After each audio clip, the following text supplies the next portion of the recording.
ಅಷ್ಟೇ ಅಲ್ಲ, ಮಂಡ್ಯ ಜಿಲ್ಲೆಯ ಅಕ್ಕಪಕ್ಕದ ಜಿಲ್ಲೆಗಳ ಯುವಕರಿಗೂ ಸಹ ಉದ್ಯೋಗಗಳನ್ನು ಕೊಡ್ತಕ್ಕಂಥ ನಿಟ್ಟಿನಲ್ಲಿ ಈಗಾಗಲೇ ಕೇಂದ್ರ ಸರ್ಕಾರದ ನಮ್ಮ ಇಲಾಖೆಯಿಂದಲೇ ನಮ್ಮ ಅಧಿಕಾರಿಗಳನ್ನು ಮನವೊಲಿಸಿ ಇವತ್ತು ಯಾವೊಂದು ಟೆಸ್ಟಿಂಗ್ ಸೆಂಟರ್ ಇದೆ ಆಟೋಮೊಬೈಲ್ ಇಂಡಸ್ಟ್ರಿನಲ್ಲಿ, ಅದನ್ನ ಇವತ್ತು ಮಂಡ್ಯ ಜಿಲ್ಲೆಯಲ್ಲೇ ತರಬೇಕು ಅಂತ ಹೇಳಿ ಈಗೇನು ನಮ್ಮ ಸ್ವಾಮೀಜಿಯವರು ಸ್ಟಾರ್ಟ್ಅಪ್ಗಳ ಬಗ್ಗೆ ಹೇಳ್ತಾ ಇದ್ರು, ಹಲವಾರು ಇತ್ತೀಚಿನ ದಿನಗಳಲ್ಲಿ ಇನ್ನೂ ಸ್ಟಾರ್ಟ್ಅಪ್ ಕಂಪನಿಗಳನ್ನು ಪ್ರಾರಂಭ ಮಾಡಬೇಕು ಅಂತಕ್ಕಂಥ ನಿಟ್ಟಿನಲ್ಲಿ ನಾನು ಮುಂದೆ ಚರ್ಚೆ ಮಾಡ್ತಾ ಇದ್ದಾರೆ.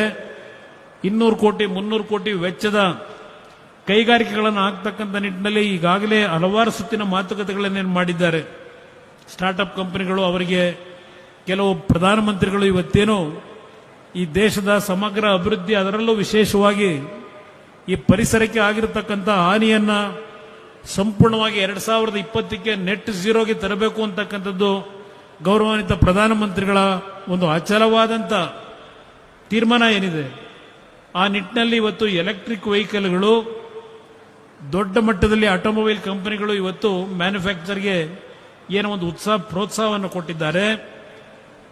ಮಂಡ್ಯ ಜಿಲ್ಲೆಯಲ್ಲಿ ಆ ಟೆಸ್ಟಿಂಗ್ ಸೆಂಟರ್ ಒಂದೇ ಅಲ್ಲ, ಹಲವಾರು ಸ್ಟಾರ್ಟ್ಅಪ್ಗಳನ್ನು ಪ್ರಾರಂಭ ಮಾಡತಕ್ಕಂಥ ನಿಟ್ಟಿನಲ್ಲಿ ಈಗಾಗಲೇ ಚರ್ಚೆಯನ್ನು ಮಾಡಿದ್ದೇನೆ. ನನಗೆ ವಿಶ್ವಾಸ ಇದೆ, ಆ ತಾಯಿ ಚಾಮುಂಡೇಶ್ವರಿಯ ದಯೆ, ನಿಮ್ಮೆಲ್ಲರ ಆಶೀರ್ವಾದದಲ್ಲಿ ನಿಮ್ಮ ಆಸೆಯನ್ನು ನಾನು ನೆರವೇರಿಸಿಕೊಡ್ತೀನಿ. ಯಾವ ಮಾತುಗಳಿಗೆ ತಾವು ಕಿವಿ ಕೊಡಬೇಡಿ.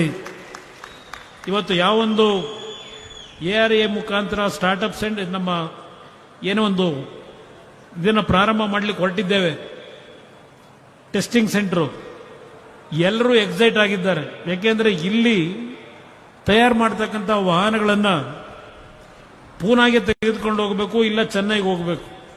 ಇಲ್ಲಿ ಟೆಸ್ಟಿಂಗ್ ಸೆಂಟರ್ ಇಲ್ಲ.